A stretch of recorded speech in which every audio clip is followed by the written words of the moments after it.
desviación estándar de la muestra. Ahora, la variable T es para muestras, particularmente muestras grandes, podemos hacer lo que ustedes hicieron en la primera parte, pero con muestras pequeñas no se puede hacer, por lo tanto, la variable T es la variable, es lo que deberíamos utilizar, de hecho, ¿verdad? Pero no va a haber diferencia. Si me utilizan Z o me utilizan T, teniendo una muestra grande, el resultado, que es lo que yo voy a ver al final, va a ser prácticamente igual, prácticamente el mismo. Así que en ese caso se podía usar las dos variables para calcular, ubicar el intervalo de confianza para el promedio verdadero. Si se tiene sigma, entonces con más razón se va a usar la variable z. Siempre que se tenga sigma, se puede usar la variable z con muestras pequeñas o grandes. Si tenemos la desviación estándar poblacional. ¿Hay alguna duda al respecto? Hay algunos estudiantes que yo ponía hasta aquí tienen tantos puntos. Pues el hasta aquí es hasta aquí porque no puedo revisar nuevamente esa tarea. Y ese es el puntaje que sacaron. ¿Sí? Así que no me tienen que devolver la tarea. Ese es el puntaje que sacaron, a menos que no los hubiera evaluado. No les diera. Y el puntaje está en base a 5.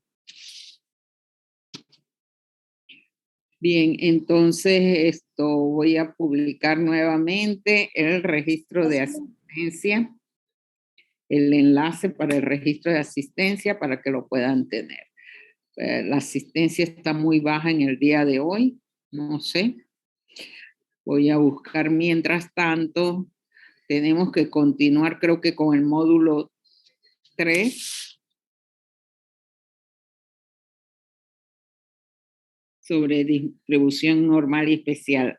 Hoy vamos a ver lo que son la distribución de chi cuadrado, sus aplicaciones y las de F con sus aplicaciones.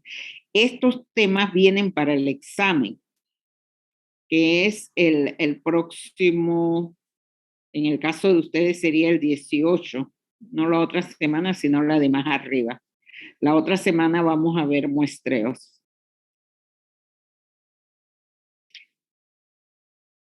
Como un tema adicional interesante, pero que no viene.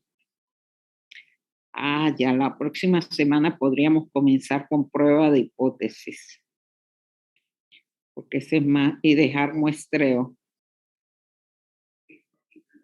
Aunque tienen un taller, tendría que hablar con la profesora Mónica para dejar el muestreo. Vamos a dejarlo así. Hacemos la próxima semana muestreo. Es que el parcial, como es en la clase, y después vemos pruebas de hipótesis. Así que parte 2, que es lo mismo que esto, yo creo. Sí.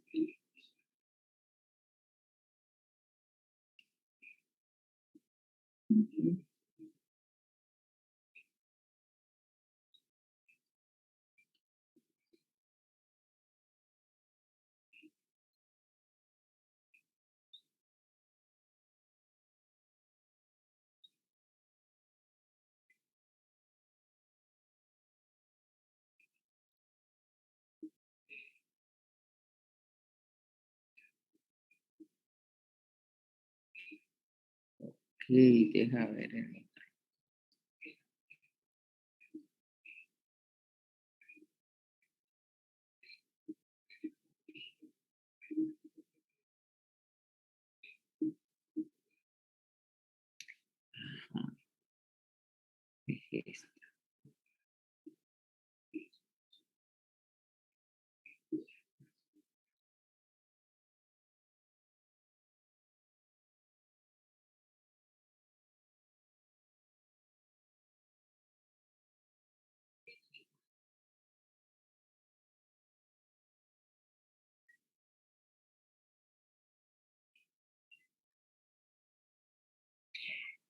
Deja ver qué es lo que tienen ustedes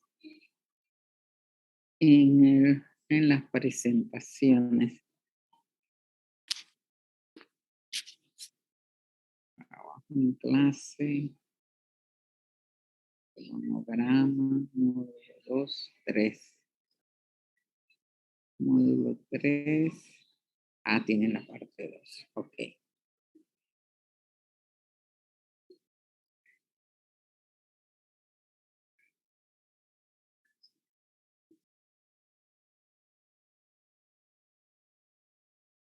Módulo 3, parte 2. Ok.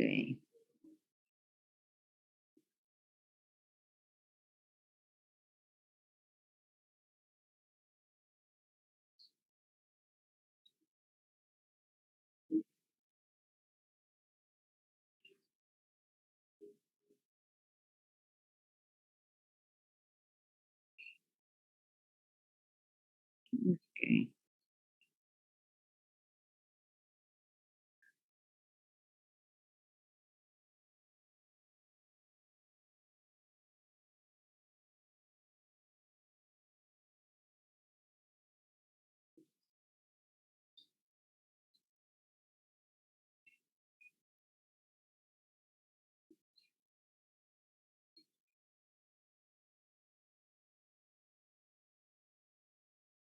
Estoy publicando el material de muestreo, que es lo que vamos a ver la próxima semana.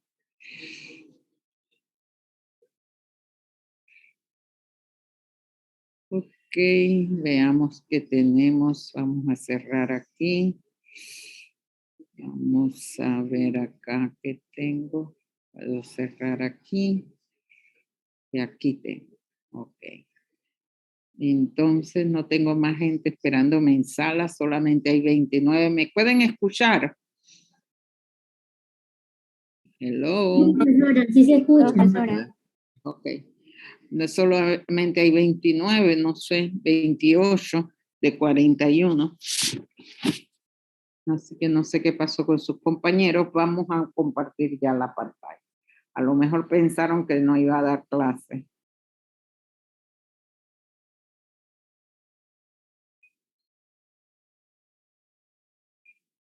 Prefiero verlos para las preguntas.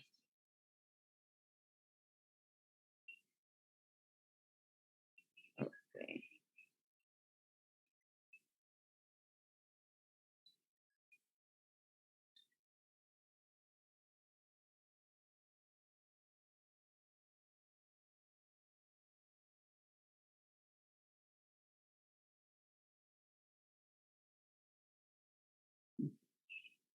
Aquí estamos, ahora sí.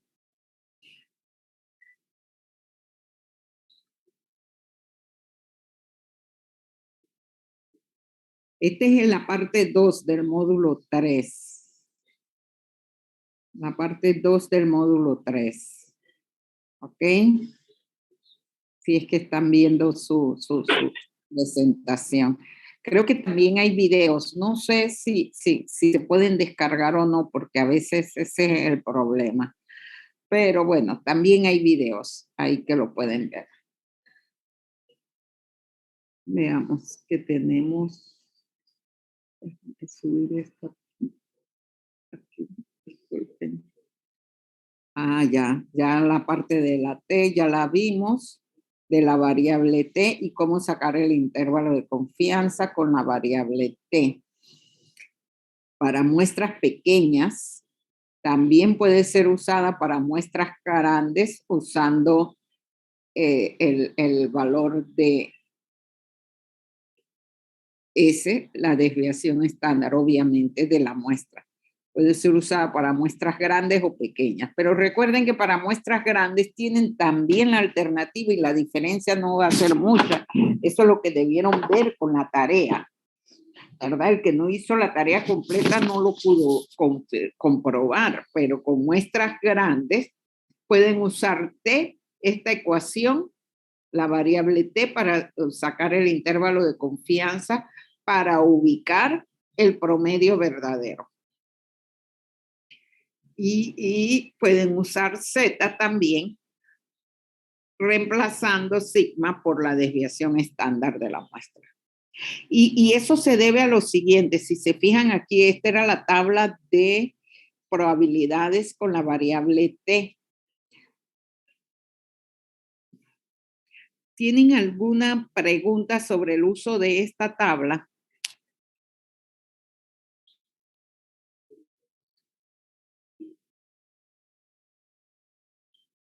Mire, aquí lo pueden ver. Estos son los valores de t para estos grados de libertad. Cuando los grados de libertad ya son mayores de 29 en adelante, estos valores de t se aproximan a los valores de z. Z es 1,96 y si yo lo redondeo a una cifra significativa, Z va a ser igual a 2. Igual para un grado de libertad de 29, es decir, un tamaño de muestra de 30, yo puedo redondear este valor de t para una cifra significativa y también me va a dar igual a 2. Entonces, esa es la diferencia que hay, es sutil, es una diferencia sutil para muestras grandes. Y eso pueden ver. Este es para un intervalo de confianza de 95%. Si el intervalo de confianza fuera 90%, mi sigma, mi alfa, mi grado de significancia sería 10%. Entonces utilizarían esta columna y si se acuerdan cuál era el valor de Z para un grado de libertad de, el valor de Z para un nivel de significancia de 10%, el valor de Z era 1,65 o 645, porque Z nada más da 3 cifras significativas. Profe, tengo una duda. Sí, dígame. Si el grado de libertad no está ahí en la tabla, como si fuera 31, por decirlo así, ¿qué número se usaría? El 30, el más cercano, no el 40, sino el 30. Ok, gracias, profe. Profesora, Sí. ¿por qué si hay, por ejemplo, 25 valores, por qué debo usar 24? ¿Por qué un número anterior? Porque son los grados de libertad diferentes al tamaño de la muestra. El tamaño de la muestra, si es 25, es lo que explicaba yo cuando calculamos desviación estándar de la muestra. Si tú tienes 25... Es -1, ¿verdad, profe? Es -1, o sea, n-1, porque si tú tienes 25 valores, vas a tener 25 desviaciones, pero 24 de esas desviaciones las puedes obtener en forma independiente. La última no, la 25, y esos son los grados de libertad. Por eso es que se saca así, grados de libertad, es n-1. No vas a usar tamaño de muestra, usas grados de libertad. Porque lo que estamos viendo es la variabilidad, que es S. Así que usa los grados de libertad para la variabilidad S, que es la desviación estándar. Entonces, como le decía, después de 29, estos valores son aproximados. Bueno, aquí no se ve tan, sí, 1,65, aquí te sale 1,67. 1,7, pero para el de 5%, mientras más pequeña sea el nivel de sigma, más se aproxima al valor de Z. Así que aquí se puede ver también. Entonces, si yo les pongo un problema con una muestra grande, ustedes tienen dos formas de resolverlo. Lo pueden resolver con la variable Z. Cuando hablo de muestra grande, una muestra mayor de 30, ¿ok? Ustedes lo pueden calcular el intervalo de confianza con la variable Z o pueden calcular el intervalo de confianza con la variable T. Si se fijan bien, al ustedes, con el ejemplo que les di, que le daba entre 24 y 28, era su intervalo de confianza. Entonces, con los valores que calcularon, ustedes calcularon con 4 o con 3 cifras significativas, pero redondéenlo a 2 y van a ver que ambos le da lo mismo. 24 o 28. A ver, yo por ahí hice el cálculo para no, ¿verdad? Con la variable z daba 24,44 a 28,08. Perdón, daba 28 exactamente. Y con la variable t daba 24,36 a 28,08. Entonces redondeen eso a dos cifras significativas. ¿Por qué a dos cifras? Porque los valores experimentales son con dos cifras significativas. Así que con z se redondea a 24, de 24 a 28. Y con t también se redondea de 24 a 28. Exactamente lo mismo les va a dar. Algunos cometieron errores como usar sigma calculado con la calculadora. No, deben usar la desviación estándar de la muestra. Aunque la diferencia no les iba a afectar mucho el resultado, pero deben acostumbrarse a que si es muestra, uso desviación estándar de la muestra, es decir, la suma de cuadrados entre n menos 1. La raíz cuadrada de la suma de cuadrados entre n menos 1. Dígame, ¿quién quería decirme algo? Alicia, ¿no? No la vi. No, yo, profesora, los valores experimentales siempre son con dos cifras significativas. No, y ustedes lo van a ver, y creo que ya lo han visto en los diferentes problemas que tienen. Los valores experimentales no siempre son con dos cifras significativas. Pero sí, ustedes están preocupados cuántas cifras significativas debo presentar. La regla que yo utilizo, ¿verdad? Y que es bastante precisa para darle los resultados, es que mis cálculos, o sea, cada vez que yo tengo que hacer un cálculo con un valor que obtuve o que me dieron, yo voy a usar de 3 a 4 cifras significativas. Eso reduce mi variabilidad, ¿sí? Entonces, la respuesta la doy con el mismo número de cifras significativas que los datos experimentales. Si los datos experimentales tenían 3 cifras significativas, mi respuesta va a ser con 3 cifras. Si tenían 4, va a ser con 4. Si tenía 2, será con 2. Y si tenía una sola cifra significativa, la respuesta final será con una cifra significativa. Eso es válido. Particularmente si estamos viendo, si queremos ver intervalo de confianza de valores individuales, particularmente ahí. Entonces, a veces yo resuelvo el problema y tiendo a poner las 4 cifras significativas, pero es solamente para que ustedes la vean, la visualicen. Pero siempre les digo, ahora, la respuesta es de tanto, con tantas cifras. ¿Está claro? ¿Quién fue que me preguntó? Beli, profe. Pero como en la práctica era 2 cifras, tenía que entregarse con 2 cifras. Sí. ¿Y si le hicimos con 4, está mal? No, no está mal, no está mal. Pero cuando tienen la duda, lo que yo no les acepto y los penalizo es cuando me redondean desde el inicio. Por ejemplo, algunos estudiantes, la desviación estándar daba 5,15, 14 algo. A mí me daba 14 algo que yo podía trabajar con 5,15 o con 5,14, creo que era 14,8. Yo podía trabajar con cualquiera de las dos cifras, ¿verdad? Pero alguien me trabajó con 5. ¿Por qué redondearlo a una sola cifra significativa? Ahí comienzan a tener diferencias que se van alejando de la respuesta que yo obtengo. Entonces, sus cálculos no sean tan simplistas de trabajar sus cálculos con el mínimo de cifras significativas. No, redondeen al final. Ahora, van a usar calculadora, van a usar computadora. ¿Qué creen que la computadora hace? Y la calculadora trabaja con todas las cifras significativas. Si son 10, con las 10 la trabaja. Y por eso le da la respuesta con cualquier número. Ustedes ahí mismo en la calculadora o en la computadora, más en la computadora, pueden ir redondeando su respuesta. Por ejemplo, cuando te da 3.33333, oye, nunca terminas de ponerlo, pero tú le dices a la calculadora, dámela con, ajustamela con, digo, no a la calculadora, a la computadora.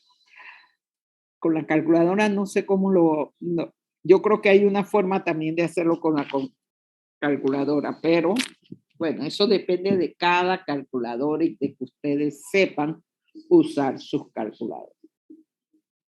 Pero si me van a dar la respuesta, no me van a dar 3.3333 y nunca terminar, 93. No, me la dan con el número de cifras significativas que más se acerca a los valores experimentales.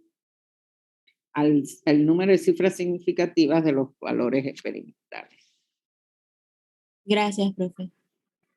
Mabelis. Ok.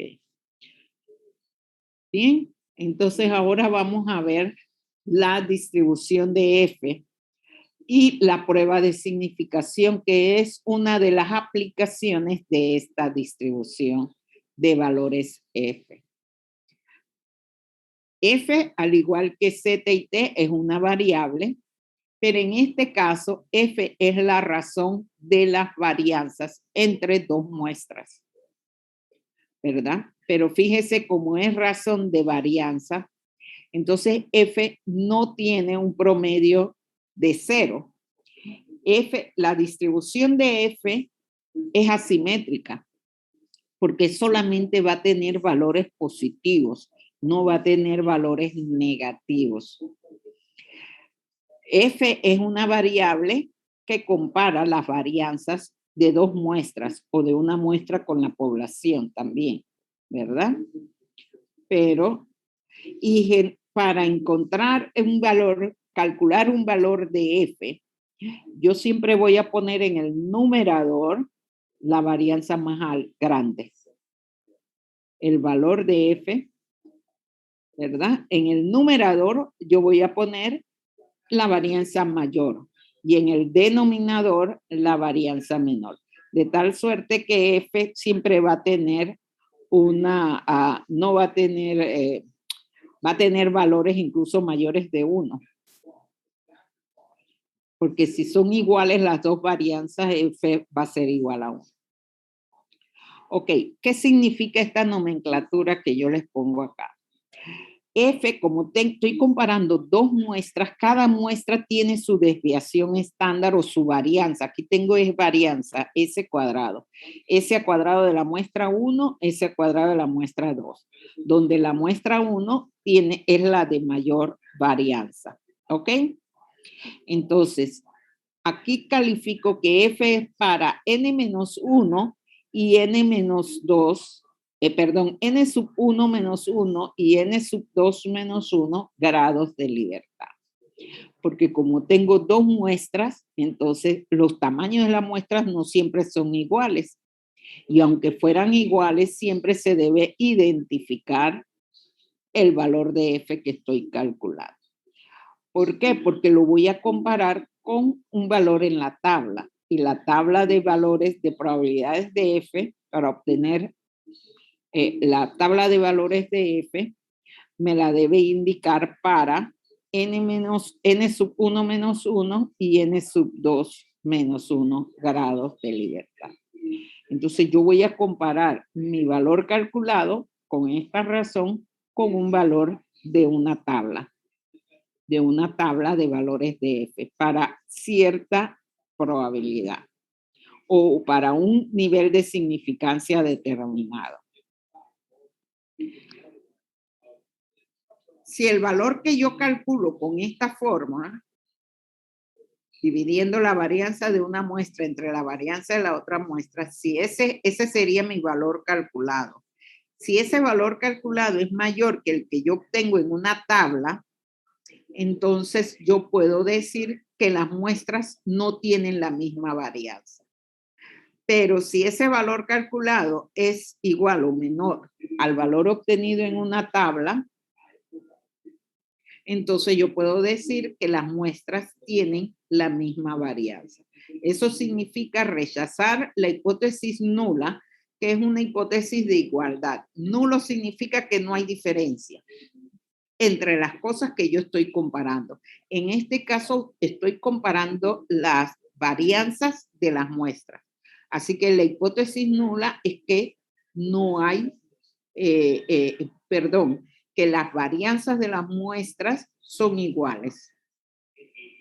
¿Sí? Y entonces, al yo rechazar eso, puedo concluir que las varianzas son significativamente diferentes, por lo menos a un nivel de significancia alfa. Entonces, ¿qué tenemos? La tabla de Z, no la tengo aquí. Acá está. Debí explicar la tabla de Z primero antes de hacer el ejemplo, así que pueden pasar a la siguiente diapositiva, que es la 9. ¿Verdad? La tabla de Z, de los valores de Z, lo que hay en el cuerpo de la tabla son los valores de Z para los grados de libertad que aparecen en la primera columna, ¿verdad? Estos son los grados de libertad del denominador, o sea, de la muestra que tiene la menor varianza. Y en la primera fila me aparecen los grados de libertad del numerador, es decir, los grados de libertad de la muestra con mayor varianza. ¿Estamos? Así es que entonces yo busco en mi tabla, conozco los grados de libertad de la muestra 1 y de la muestra 2 y entonces ubico el valor de F. Este es el valor crítico de F. Veamos el ejemplo.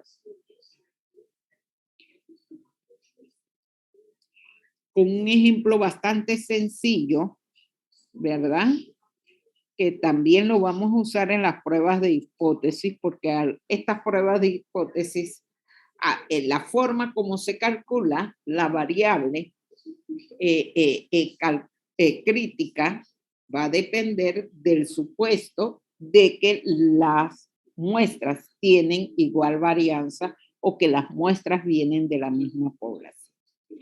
En este caso, este ejemplo es que se quiere verificar ese supuesto de que las muestras tienen igual varianza o que vienen de la misma población. Entonces, el ejemplo que tenemos aquí son los valores.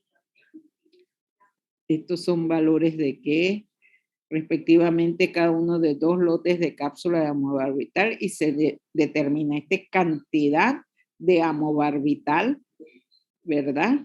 En cada cápsula. Y de un lote se sacan 4 cápsulas y se determina, se cuantifica la cantidad de amobarbital. Y del otro lote se sacan no 4, sino 5. Esas son cosas que pueden ocurrir. No necesariamente las muestras tienen que tener el mismo tamaño, ¿verdad? En este caso no lo tienen.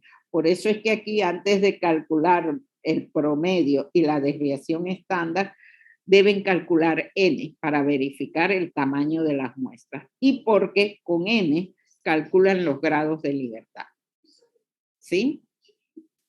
Entonces, calculamos N, es 4, ¿verdad? O contamos N. En este caso nada más tenemos que contarlo, ¿verdad? Es 4, pero cuando tienen muestras más grandes, entonces tienen que pedirle a la calculadora o al computador, dígame cuál es el valor de N de la muestra.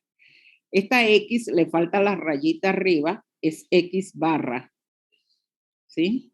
Esa rayita falta. Y entonces en la muestra del lote 1, ¿verdad? El valor promedio me dio 11,9. Esto es cantidad de amobarbital. Las unidades son miligramos. ¿Sí? Aquí nada más le estoy poniendo los valores numéricos. Un error, debí ponerle las unidades. Aquí muestra 1 en miligramos. La desviación estándar, y ustedes lo pueden calcular rápidamente porque son números pequeños, me sale en 1,499. La tendencia es poner por lo menos una cifra significativa mayor que la del promedio o que la de las los valores, las observaciones. Aquí hay 3 cifras significativas. Ahí yo registré el promedio con 3, porque yo creo que sale exactamente 11,9. Creo que lo que viene es 0. Pero la desviación estándar, en lugar de usar 3 cifras significativas, usé 4. Es lo usual. Si me hubiera dado 2 cifras significativas el promedio, entonces hubiera usado una desviación estándar con 3 cifras significativas. Pero bien, en 3 o 4 se puede trabajar para los cálculos. El valor que está abajo, que también me faltó poner aquí, es S cuadrado, o sea, la varianza. Esta es la varianza para esta muestra. ¿Ok?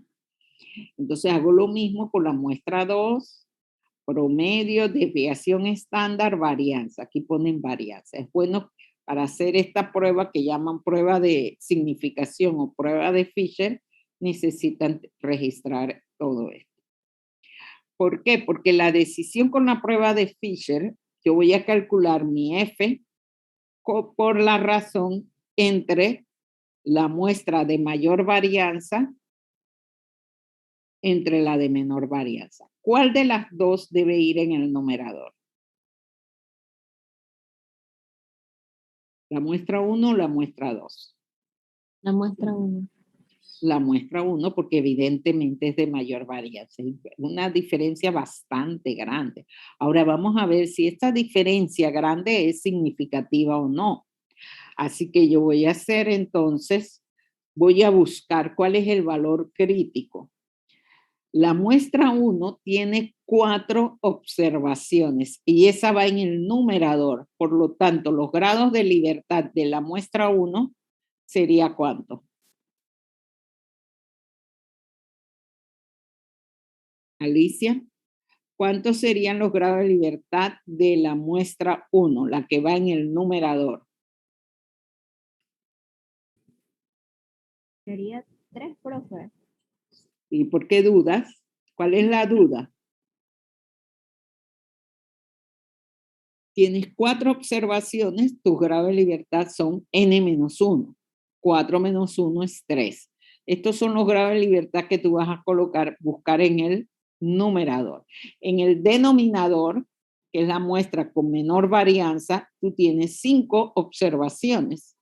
¿Cuántos grados de libertad vas a tener? 4, ¿verdad? Entonces enlazas 4 en el denominador con 3 en el numerador y sale que el valor crítico de F, ¿verdad?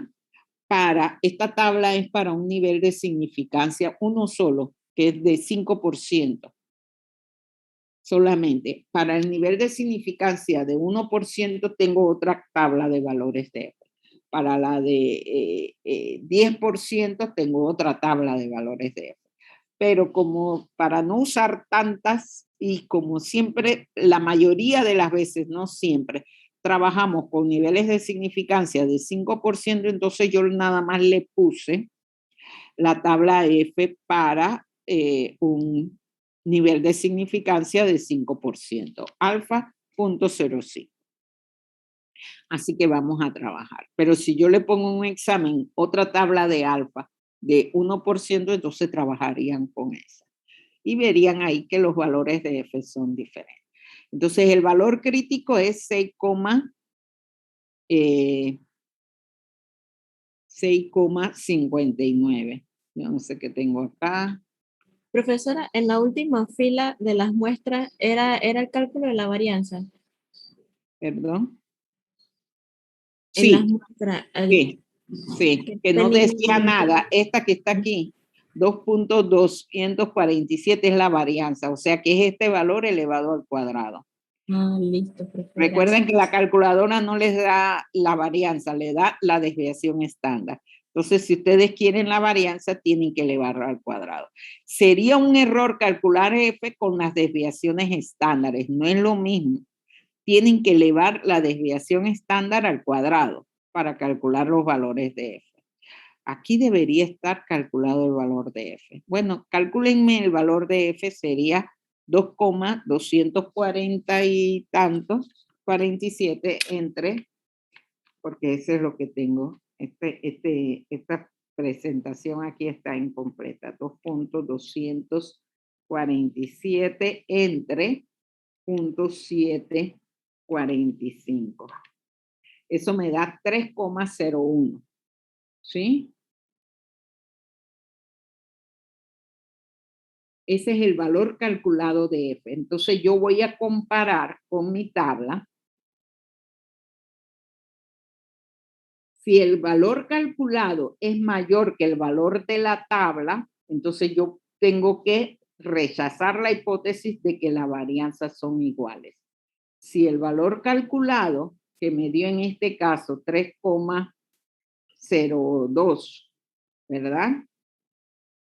3,02, obviamente que yo voy a usar el mismo número de cifras significativas, o mejor dicho, ni siquiera cifra significativa, el mismo número de decimales que me aparece en la tabla, porque a mí, ¿cuánto les da a ustedes? A mí me da 3,016. Sí, profe, a mí Y también. profe, a mí también.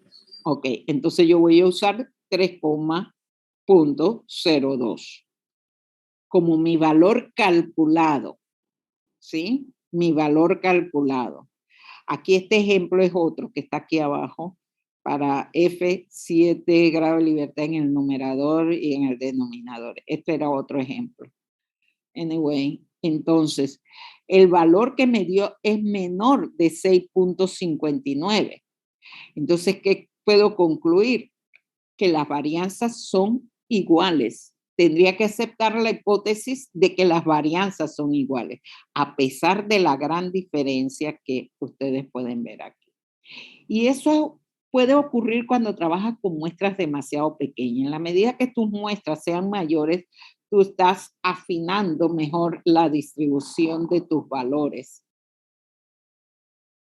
Luz Vargas. Y aquí aparentemente yo no puse cómo se ve la distribución de Z, pero la distribución de F.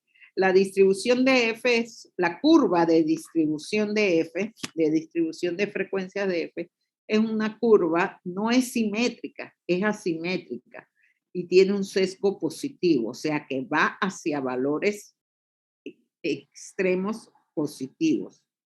Esa es la curva de distribución de F. A medida que el tamaño de la muestra aumenta, la curva se va haciendo un poco más,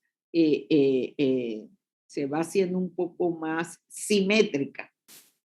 Y los valores de F se van aproximando a los valores de Z. Lo mismo que ocurre con T. Vamos a ver si lo puedo ver con este nivel de significancia. No, está difícil.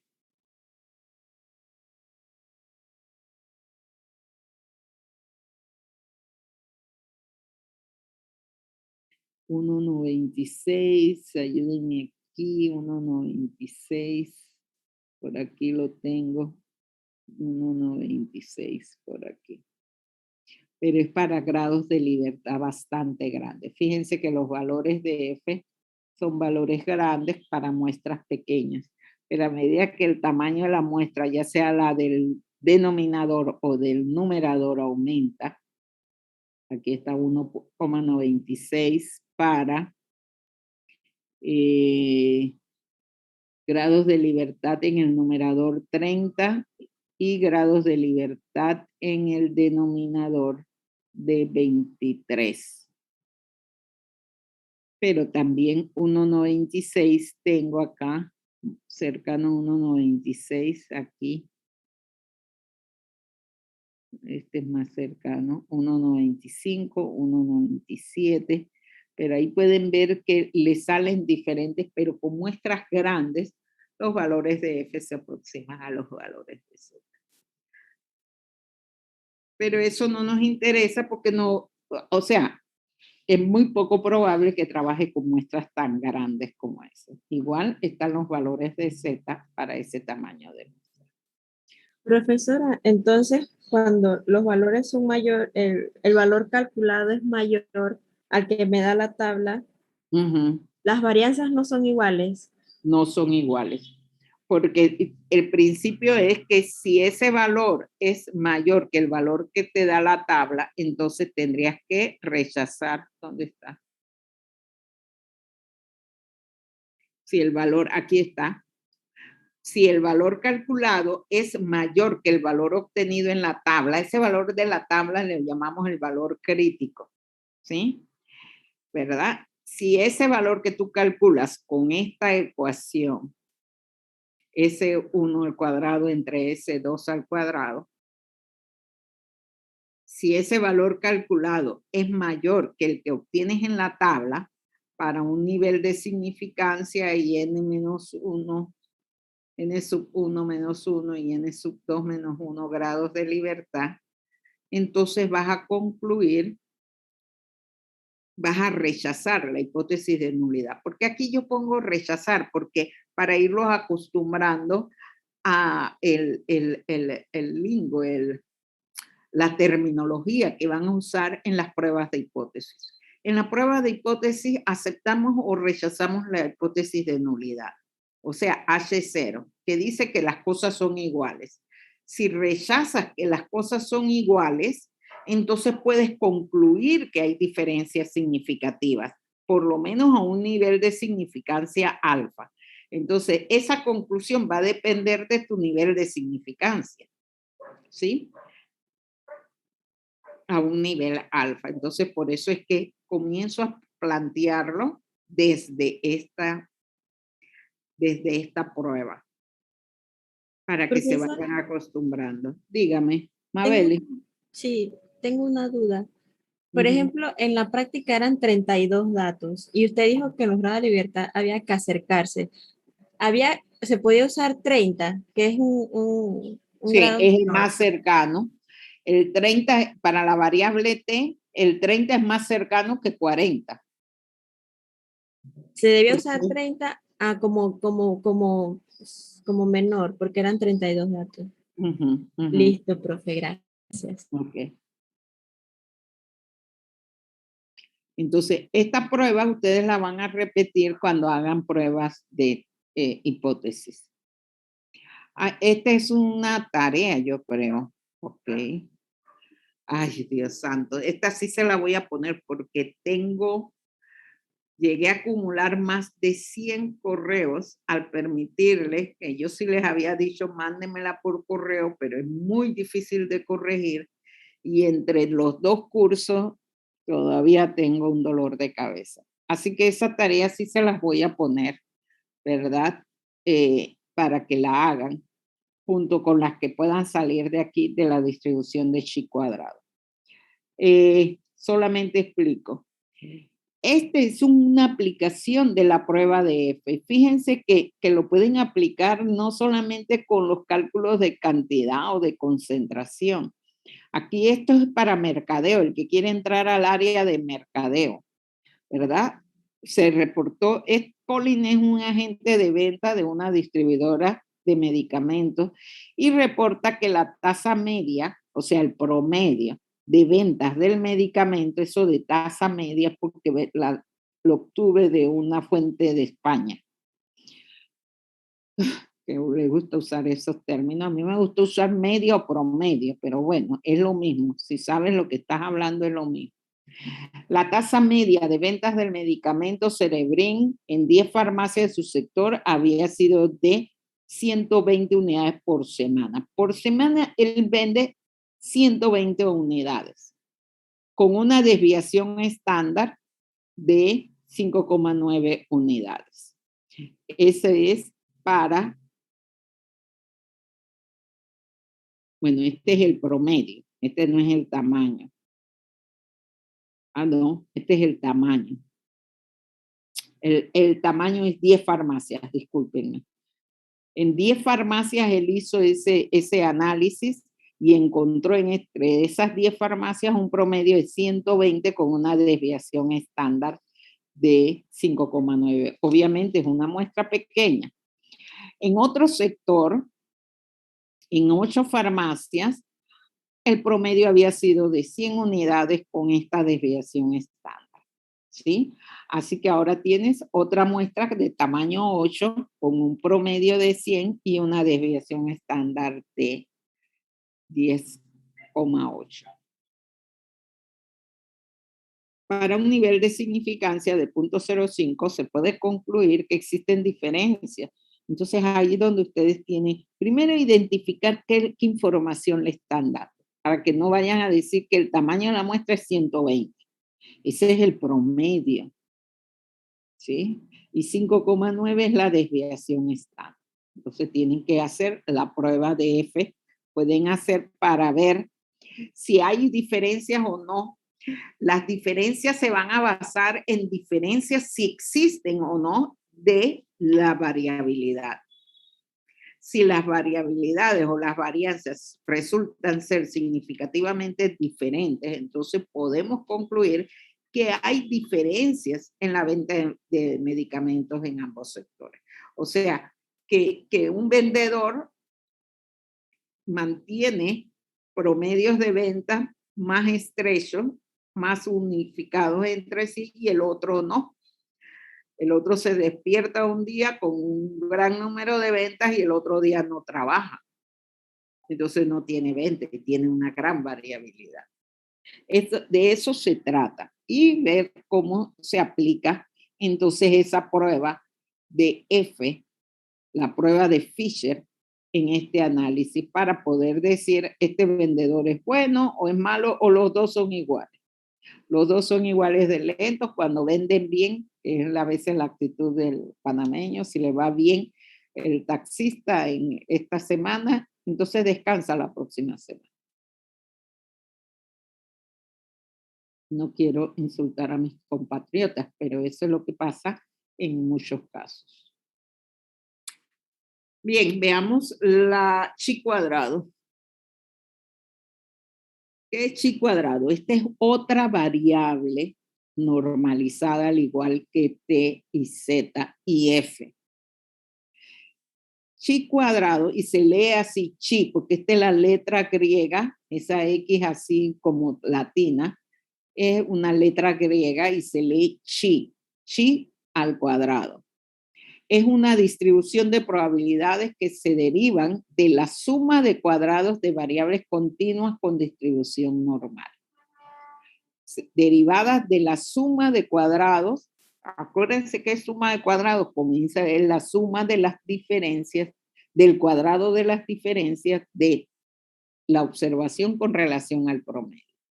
Entonces, una variable que son probabilidades derivadas de esta suma de cuadrados de variables continuas. Entonces, chi cuadrado es una variable que sin ser necesariamente una variable de distribución normal,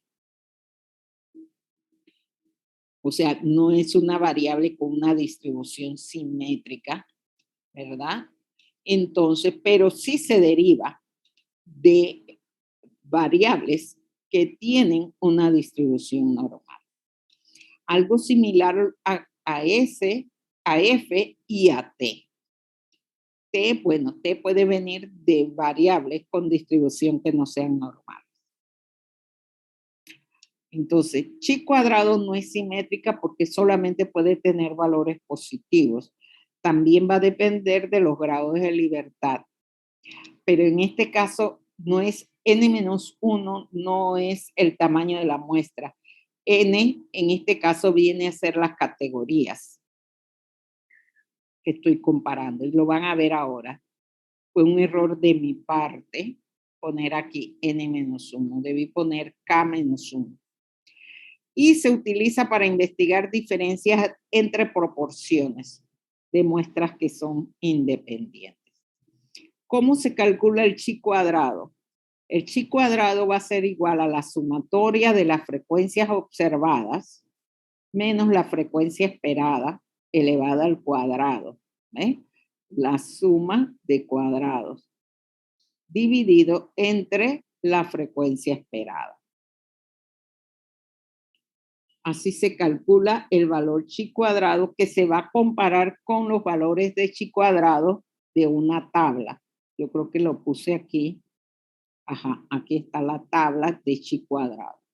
Una tabla más pequeña, como ustedes pueden ver, pero al igual que la tabla de T para estas probabilidades que son los niveles de significancia. 20%, 10%, 5% y 1%. Tabla de chi cuadrado. Un chi cuadrado. Pero los grados de libertad van a ser K, como vamos a ver. Por una parte, va a depender de las categorías. Y si hay una sola categoría, entonces va a ser el número de, un solo criterio de clasificación. Bueno, vamos a verlo con el ejemplo porque creo que acabo de decir algo que no es correcto.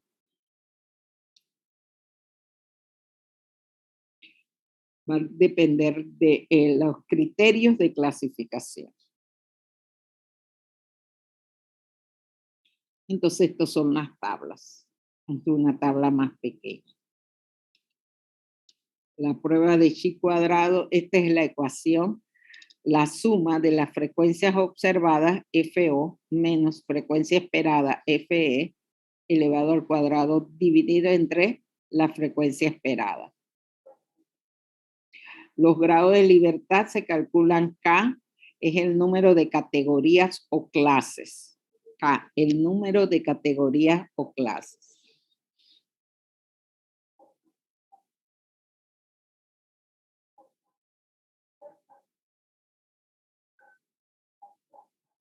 La frecuencia esperada va a ser igual a P, que es la probabilidad multiplicada por N, el número de datos. Por ejemplo, si yo digo que el 50% debes salir de este valor, entonces P es el 50% multiplicado por el número de la muestra, por el tamaño de la muestra. Y eso me da la frecuencia esperada. Por ejemplo, si N, 10, el 50% es sí, entonces 0.5 sería el 50% por 10, la frecuencia esperada sería 5. ¿Sí? Sin embargo, cuando hago el experimento, no me sale 5, la observada me sale 3. 3 dicen que sí, 7 dicen que no. Bueno, ahí tengo, yo voy entonces a sumar sacar el cuadrado de esa diferencia y dividirlo entre la frecuencia esperada. Ok.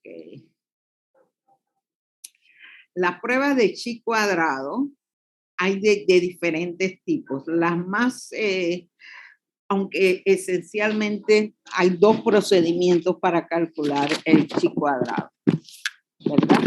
Uno es con la prueba de bondad de ajuste. Aquí queremos determinar si la distribución de frecuencia de una muestra es igual o significativamente diferente a la de la población. Solamente eso. Yo digo que debe dar, la población presenta debe dar que el porcentaje aceptable es de 50%, y cuando yo determino el porcentaje aceptable en una muestra no me sale 5%, me sale menos o más. Entonces, con la prueba de chi cuadrado yo voy a determinar si esa diferencia es significativa o no. La prueba de homogeneidad es la que se utiliza para comparar distribuciones de frecuencias de diferentes categorías o clases, ¿sí? Entonces, aquí es donde cambia un poco la forma para calcular los grados de libertad, porque ahora yo tengo dos criterios, ¿verdad? Para poner las categorías o las clases.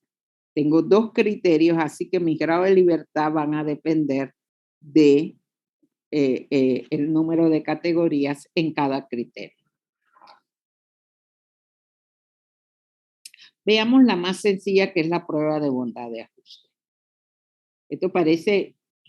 Esto tiene mucho sentido. Inicialmente no me gustaban esta prueba de chi cuadrado, pero sí tiene mucha aplicación y mucho sentido. Este es un ejemplo que aparece en los textos, una máquina expendedora de refresco. Existen 4 canales que piden el mismo tipo de bebida. Se desea determinar si la elección de cada uno de estos canales se hace en forma aleatoria o si sigue algún tipo de preferencia. La siguiente tabla muestra el número de bebidas vendidas en una semana por cada uno de los canales y contrastar la hipótesis de que los canales son elegidos al azar con un nivel. Esta es una forma de poner la pregunta, pero también la pregunta podría ser si hay preferencia en un tipo de bebida que en otro, ¿verdad? Por ejemplo, las bebidas consumidas. En el del canal 1, 13, del canal 2, 22. Entonces, estos números parecen muy similares entre sí, ¿verdad? Pero hay diferencias. Por ejemplo, en el canal 2 salen 22 bebidas consumidas versus el canal 1 que tiene 13. Esas diferencias serán significativas, pues todo lo hacemos globalmente. Teóricamente, lo primero que tengo que hacer es calcular la frecuencia esperada. Si tengo 4 canales o si tengo 4 tipos de bebidas y digo que la preferencia de cualquiera de las bebidas, las preferencias son iguales, entonces la probabilidad de obtener una bebida por cada canal se dividiría equitativamente. Veamos. P es que es la probabilidad de que una bebida salga por el canal 1 es de 1 entre 4, que es el 25%. Por eso yo hablo a veces en porcentaje y también se puede hacer en proporción. Ahora, de este experimento obtuve 70 valores. 70 de dónde se obtienen de sumar todo eso. 13 más 22 más 18 más 3, 17. El total fue 7. 70. Si el total fuera 70, la frecuencia esperada de sacar una bebida de cada canal sería de 17,5. O sea, 25% de 70. Esa es la frecuencia esperada. Pero ahora yo voy a calcular mi chi cuadrado. ¿Cómo calculo chi cuadrado? Sumando. La frecuencia observada del canal 1 fue 13, la esperada 17,5. Esa resta la elevo al cuadrado y lo divido entre la frecuencia esperada. Del canal 2, lo observado fue 22, pero la esperada es igual en todo. En este caso, de bondad de ajuste, es igual en todos los casos. La frecuencia esperada. A menos que se diga otra cosa. A menos que yo diga, bueno, en el canal 1 yo espero sacar, digamos que es el 1 es Pepsi Cola y el 2 es la Coca-Cola. ¿Cuál ustedes creen que tiene mayor preferencia? Puede que no sean iguales, exactamente iguales, porque hay más gente que le gusta la Coca-Cola que la Pepsi Cola. Entonces yo tomo eso en consideración para calcular mi frecuencia esperada por cada canal. Profesora, ¿de dónde salió el 13, el 22 y el 18?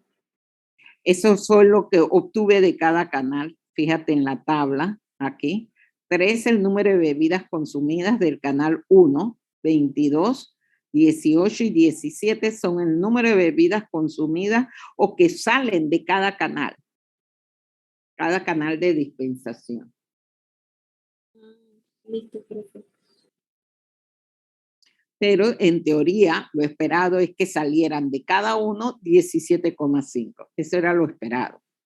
Entonces aquí yo saco mi chi cuadrado sumando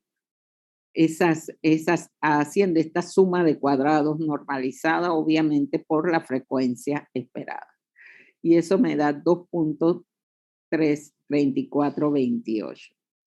Entonces este valor que yo obtuve aquí al sumar todo esto, lo voy a comparar con el valor crítico, considerando cuántos grados de libertad tengo. Como tengo 4 categorías o 4 canales, que serían mis categorías, mis grados de libertad sería 4 menos 1.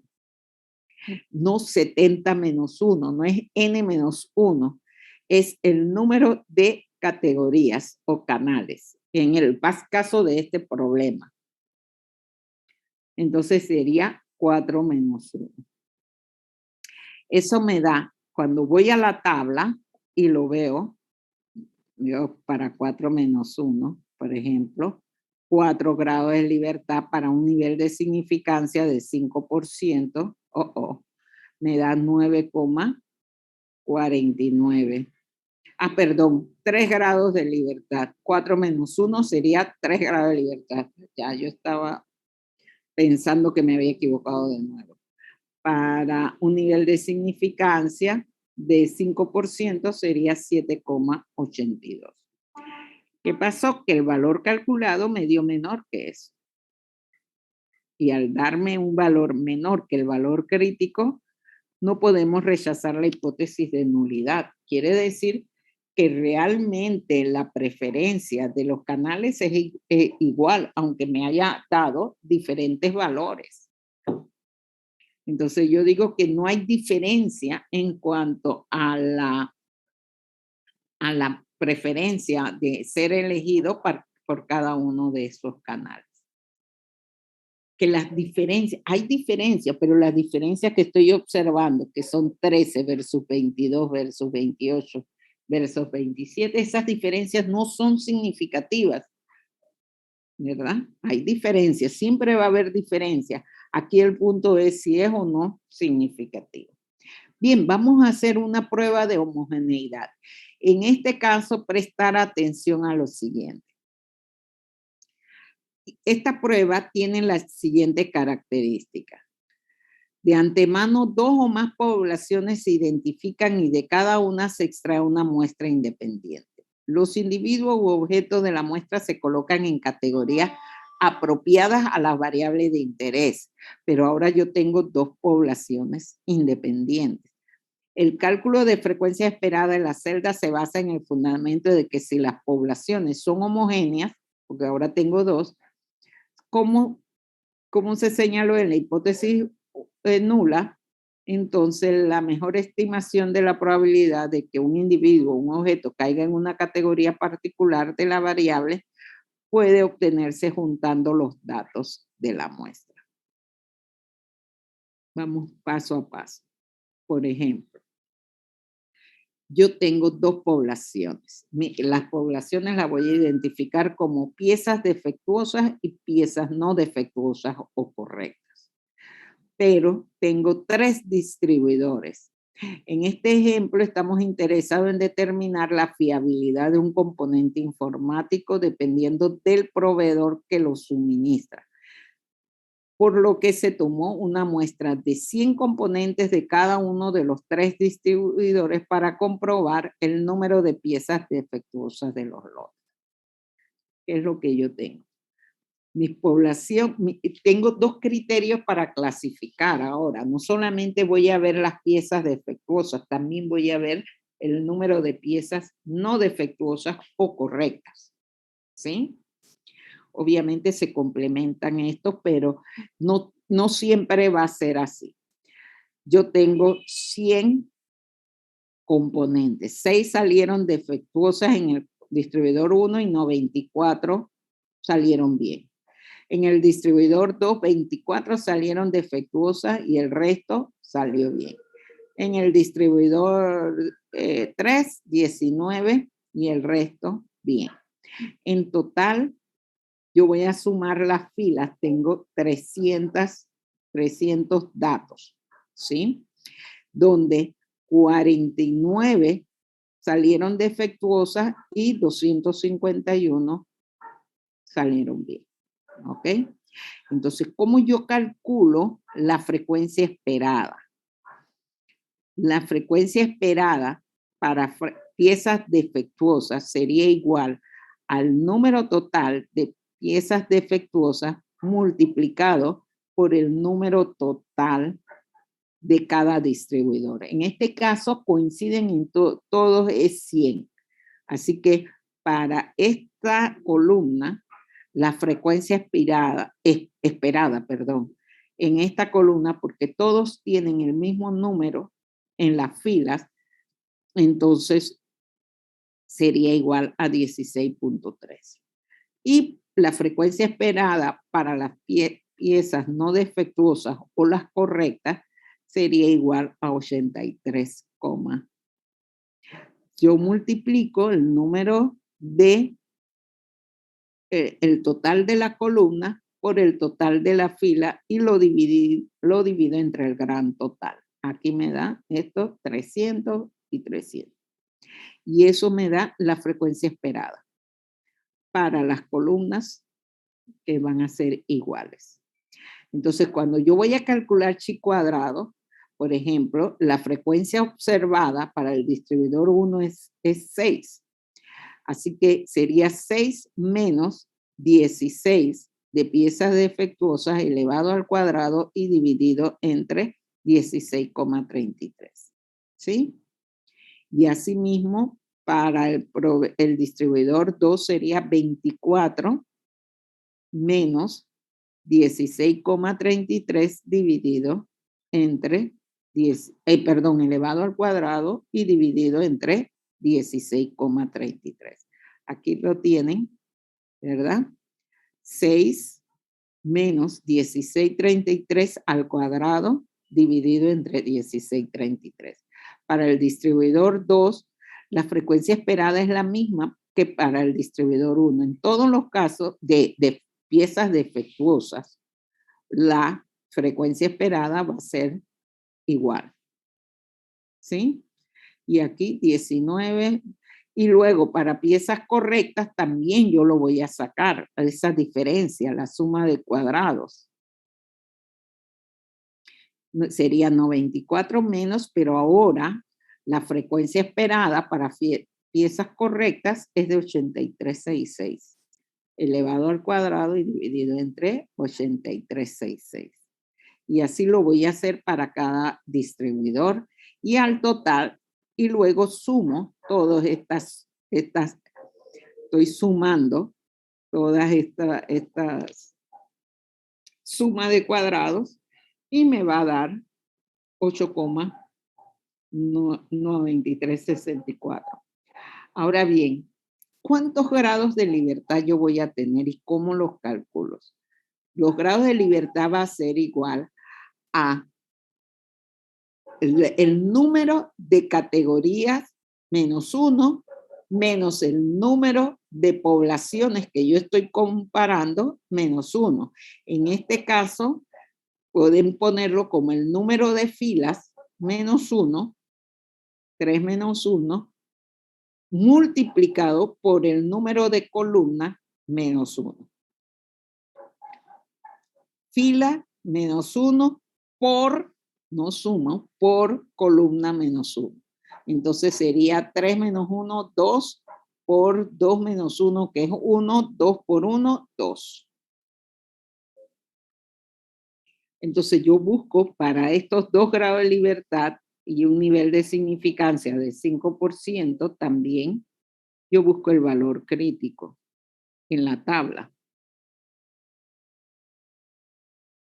2 grados de libertad, ¿verdad? Con un nivel de significancia P, que debió ser alfa, pero este autor pone P como la probabilidad de que el valor sea mayor, que es mi nivel de significancia, es de 0.05. Así que este autor lo pone como P, pero más adelante siempre vamos a usarlo como lo indica la tabla de T, alfa, mi nivel de significancia, y me da 5,99. ¿Qué pasó? Al hacer los cálculos, yo voy a comparar, ese es mi valor crítico. ¿Y cuál fue el valor que me dio de chi cuadrado? El calculado fue mayor que el valor crítico. Entonces, dado que el valor estadístico, esto que llamo aquí valor estadístico es el valor calculado, ¿verdad? Es mayor que el valor crítico, que es 5,99, entonces podemos concluir que no hay homogeneidad, porque la hipótesis nula es que existe homogeneidad, no hay diferencia entre las dos poblaciones, pero aquí nosotros tenemos que concluir que no existe, que sí existe diferencia. La homogeneidad es que no hay diferencia, esa es mi hipótesis nula. Entonces, como voy a rechazar la hipótesis nula, entonces yo puedo concluir que sí existe diferencia, pero la forma de plantearlo es que no existe tal homogeneidad, porque la prueba se conoce como prueba de homogeneidad. ¿Sí? Parece un poco complicado, pero no lo es si ustedes lo utilizan bien. Acá esto creo que se lo estamos dejando de tarea en el taller, pero en este caso fíjese que yo voy a tener, también prueba de homogeneidad, quiero saber si hay hay homogeneidad. Mis poblaciones serían lo experimental, lo casual y lo moderado. Esto se trata de un investigador que está estudiando el grado de uso de drogas entre estudiantes de bachillerato.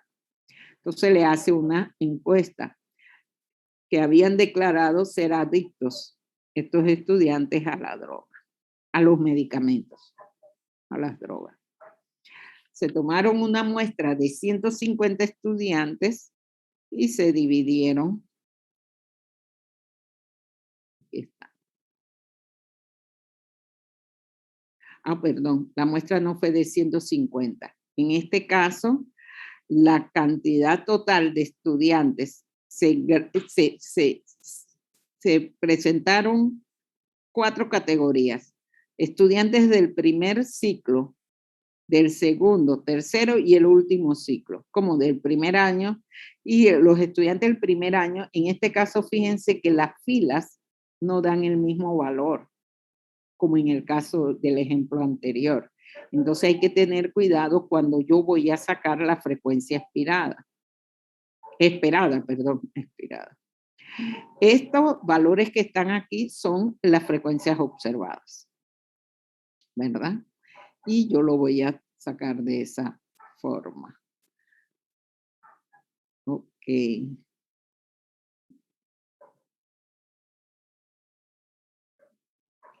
Yo pensé que la había hecho.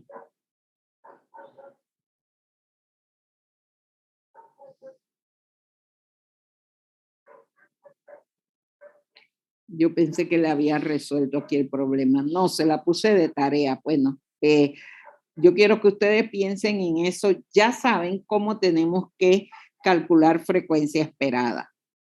En este caso, el total de las filas no es igual, pero la mecánica del asunto es que para, por ejemplo, la frecuencia esperada para el grupo del primer curso, la frecuencia esperada, porque 57 es lo observado, pero la frecuencia esperada sería 215, que es el total de la columna, multiplicado por el total de la fila, 150, y dividido entre 510.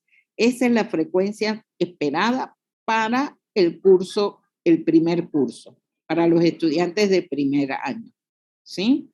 Para los estudiantes de segundo año, la frecuencia esperada no va a ser la misma, porque ahora va a ser 215, que es el total de la columna, multiplicado por el total de esa fila, que es el número de estudiantes de segundo curso. ¿Sí? Así que eso, y lo divido entre 510. Así que cada una de estas celdas va a tener una frecuencia esperada diferente. Entonces, para calcular chi cuadrado, ahora sí uso frecuencia observada menos esa frecuencia esperada que tienen que calcular para cada celda. No va a ser igual. Porque las filas no son iguales, las columnas no son iguales. Por eso es que no les sale igual frecuencia esperada por columna o por fila. ¿Sí? Entonces, con eso, hagan el procedimiento de calcular el chi cuadrado, como se hizo en este caso, para cada uno. Lo que pasa es que ahí, en ese ejemplo, no va a variar. Esta es una prueba de homogeneidad, así se hace. Y el otro caso que no tenemos tiempo para discutirlo es la de independencia. La diferencia entre una prueba de homogeneidad y una prueba de independencia es la pregunta que se hace. E incluso se puede considerar como una diferencia importante la forma como se obtiene la información. ¿Sí? La prueba de independencia maneja la pregunta, ¿son independientes los dos criterios de clasificación? Esa es la pregunta. Es decir, que aquí tú, en la prueba de independencia, tú vas a examinar una causa-efecto. Si esta causa tiene influencia en el efecto, ¿sí? Que se va a observar.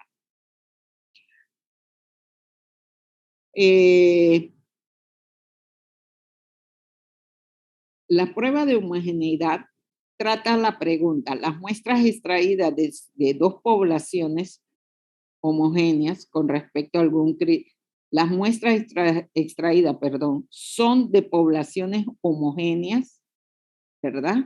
Con respecto a algún criterio de clasificación. La hipótesis nula en la prueba de homogeneidad es que las muestras se extraen de la misma población. O sea, que vienen de la misma población.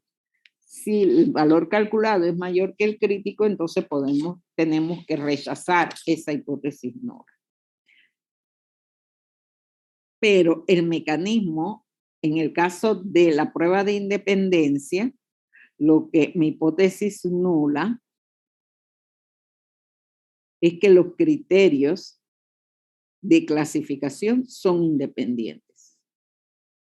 Si yo lo rechazo, entonces yo tendría que concluir que mis criterios de clasificación no son independientes. Y de eso se trata. Pero el procedimiento para hacerlo es exactamente igual. Fíjense, por ejemplo, en este caso, que es una prueba de independencia para estudiar si hay dependencia entre la práctica de un deporte y la depresión. Y se tomó una muestra simple de 100 jóvenes, ¿verdad? Con los siguientes resultados. Es la forma como se hace el experimento. Yo saco un total de muestras, entonces yo los clasifico de acuerdo a los que tienen depresión, no presentan síntomas de depresión, y los que sí presentan síntomas de depresión. Los que presentan síntomas de depresión, ¿son deportistas o no son deportistas? Entonces, la idea es determinar si la depresión influye, es un factor determinado en el hecho de que la persona sea o no deportista, o si el deporte influye en la depresión. Entonces, aquí la frecuencia esperada va a ser igual, la misma cosa. El total de la columna, 6,9, por el total de la fila, 4,7, entre el gran total. Para esta primera celda. Para la segunda celda,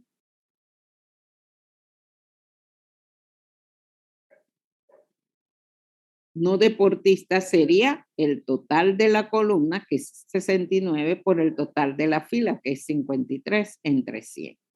¿Sí? Yo voy a tener 4 frecuencias esperadas. Para esta fila sería el total de la columna 31 por el total de la fila. Igual, para la última celda sería el total de la columna por el total de la fila. Entre 100. Siempre una pregunta. Gran total. Ajá.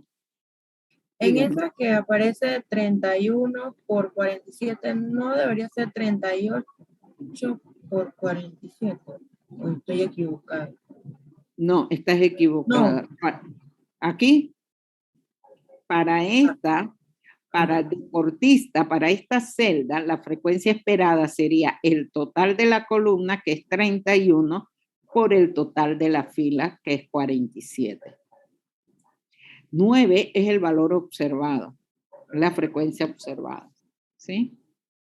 Entonces, para los no deportistas sería Nuevamente, el total de la columna, que es 31, pero ahora el total de la fila es 53, no es el mismo total. Si fuera igual, como en el caso de la prueba de homogeneidad, sería diferente, serían iguales. Pero aquí cada celda, cada observación tiene una frecuencia esperada diferente. Gracias, profesor.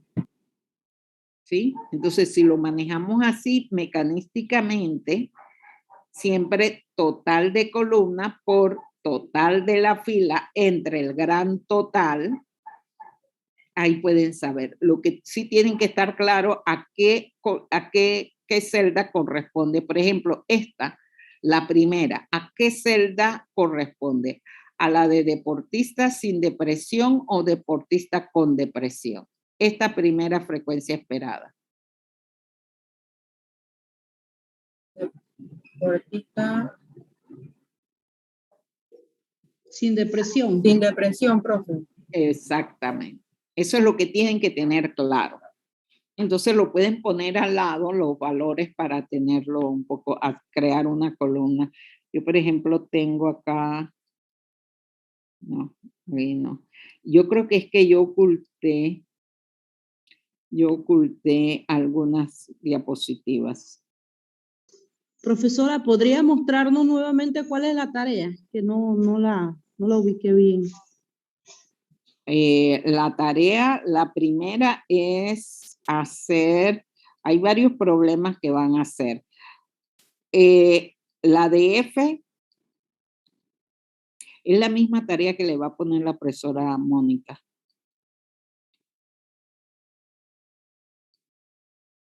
Esta es la tarea. Ups. La práctica 1, ese es uno de los problemas de la tarea. Los otros problemas de la tarea, bueno, yo se los pongo, pero la profesora Mónica se lo va a poner y lo que tenemos que ponernos de acuerdo las dos es distribuirle las tareas entre una y otra. Porque este material viene en el examen de la semana sería el 18 para ustedes. Así que hacen la tarea, se discute la próxima semana, tanto con la profesora Mónica como conmigo, y ven la tarea. Y ya lo que falta de esa tarea es la práctica 1, que es lo que tendrían que adicionar a la tarea que van a presentarle a la profesora Mónica. Y entre las dos la vamos a evaluar, porque yo todavía no he terminado de evaluar esa tarea que les puse. O por lo menos la podemos discutir. Porque en el caso de la profesora Mónica, ustedes lo hacen en grupo. Bueno, ya se terminó la hora de clase prácticamente. Chatear, a ver quién me dice su ley, quién puede ver mensaje. Para todos. Está bien, el registro de asistencia, bien. Entonces vamos a dejar de ver esto. Yo creo que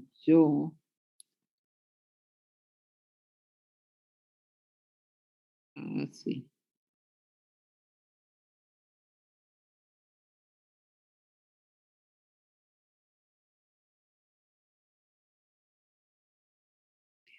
Yo creo que ustedes tienen esta, voy a quitarle ocultar diapositiva.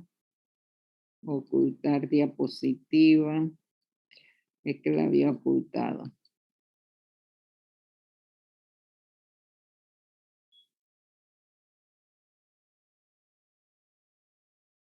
Y se la presento. Si pueden esperar un momento. Yo sé que tienen clase. Ok.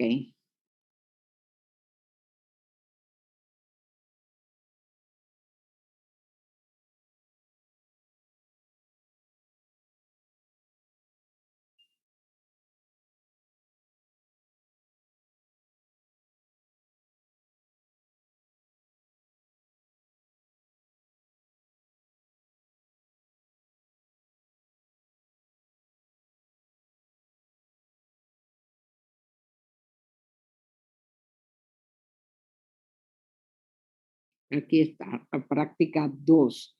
Yo creo que sí se las puse ahí para que la van a ver entre las tareas que tiene. Esta es una prueba aplicando una prueba de bondad de ajuste, que vimos el ejemplo de los canales de distribución de las bebidas. Ahora los participantes pueden ver. En este caso, este es otro caso donde yo puedo hacer una prueba de chi cuadrado en relación al rendimiento de estudiantes, pero yo no voy a decir ahora que el 50% aprueba y el 50% se queda, sino que ya bajo la trayectoria de hacer esto varios años repetidos, tengo el conocimiento de que el 70% son los que aprueban y un 30% no aprueban. Entonces, estas son las probabilidades de aprobar o no aprobar el curso. Y luego aquí le doy los resultados del estudio del año 2016, en donde 28 estudiantes aprobaron y 25 reprobaron. Entonces, lo que yo quiero saber es si ese resultado se ajusta a este antecedente, que el 70% pasa y el 30% se queda. Así que yo voy a hacer una prueba de bondad de ajuste con una confianza, aquí dice 99%, tenía que corregirlo. Voy a decir a la profesora Mónica, es 95%, sí, pueden hacerlo el 99%, pensé que era F. Así que pueden hacerlo así. Así que esa es la práctica 2. La 1 era la prueba de Fisher y la 2 es esta prueba de bondad de ajuste. Y entonces, en este caso, ya lo vimos, pero este caso, en donde se está comparando el uso de medicamentos en diferentes niveles de estudio, de niveles de formación de los estudiantes. ¿Se acuerdan que les dije? Hay que sacar la frecuencia expirada, ahora tienes 4 por 3, 12 celdas. Así que son 12 frecuencias expiradas porque los totales de la fila y de las columnas no son iguales. El gran total es 510. Entonces ustedes lo pueden poner, aquí está, ¿verdad? Aquí está la frecuencia expirada. Así que si usted lo hace, compárenlo con estos valores. Estas son las frecuencias esperadas. ¿Sí? Lo que está entre paréntesis. Se puede poner así o se puede pasar una línea y poner FE, FO y también tener los valores en esa forma. Y luego acá, aquí hay otro ejercicio. Varios de estos se les va a poner. ¿Ok? La prueba de independencia, el procedimiento es exactamente el mismo que el de la prueba de homogeneidad. Lo que cambia es la pregunta, así que la respuesta que ustedes van a dar no es que sean homogéneos o que provienen de la misma población, sino que van a determinar si hay una relación o no entre los criterios de clasificación. Bien, con eso entonces podemos dar por terminada la clase de hoy.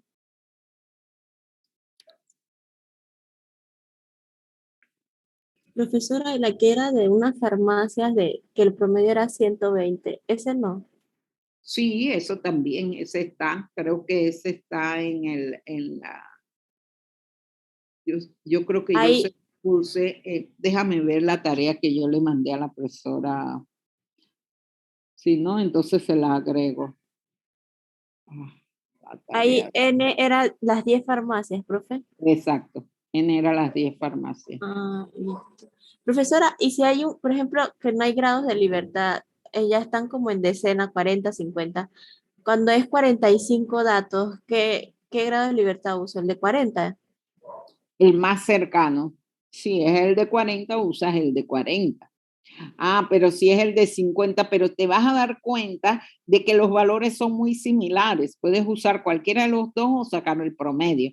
Si está en el punto medio, ¿verdad? Por ejemplo, si tienes grado de libertad de 40 y tienes grado de 50, pero tus grados de libertad son 45, entonces la distancia entre 40 a tu valor y 50 a tu valor es la misma. Entonces el valor que vas a usar, si es Z, es T o es F, o como quieras, siempre va a ser, lo puedes sacar como promedio.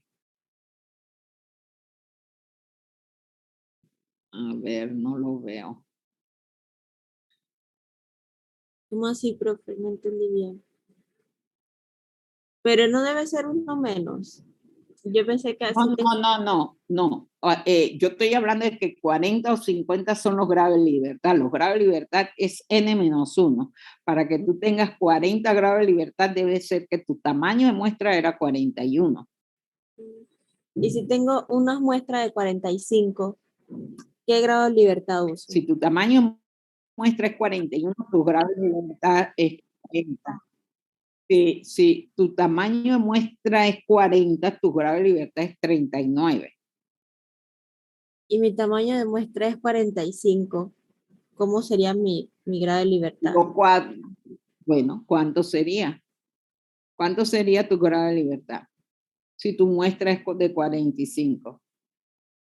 El más cercano no es el Dime 40. tú. No. Grados de libertad es una cosa. Lo que tú vas a buscar en la tabla son los grados de libertad.